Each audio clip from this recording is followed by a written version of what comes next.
Okay, if some of you have been on the website, you will notice that there is a button that says Ask Pastor Scott. It's a link at the top of the homepage. So all you have to do is submit your questions there, and we're going to gather them so I have enough, and I'll start basically doing some form of a mailbag because the questions come in, and unfortunately there are so many of them. I pulled this one out of the Voice of Faith messages this morning only because I stopped and I said, don't miss this one. Because people, listen, there are people at all levels of understanding, and I don't fault anybody.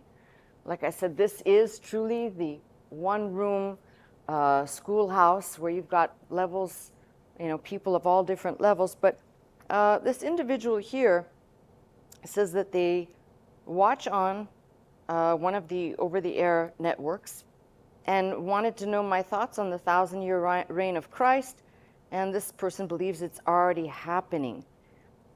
And the only reason why I wanted to answer that is because if Christ was here, my friends, a lot of stuff would be way different, okay? So that just kind of gave me that energy to come out here and say, no. All right, that's the short answer.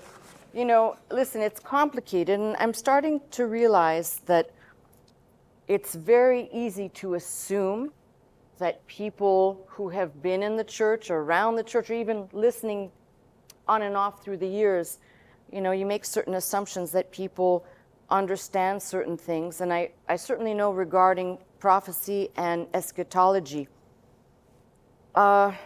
That's why I told you I wanted to start down this pathway, but we've taken a little pause to do that, and hopefully we will pick up that direction so that I can sort out what I believe to be a lot of messed up stuff that people propagate, unfortunately.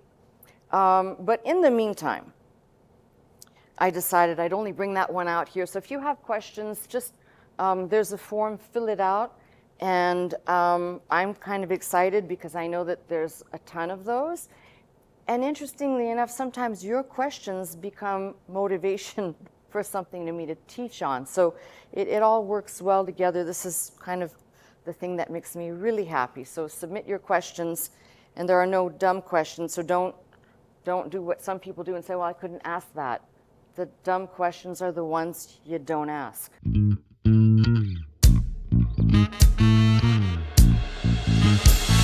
To this house, magnify the Lord, lift up holy hands, our hearts in one accord, worship and bow down before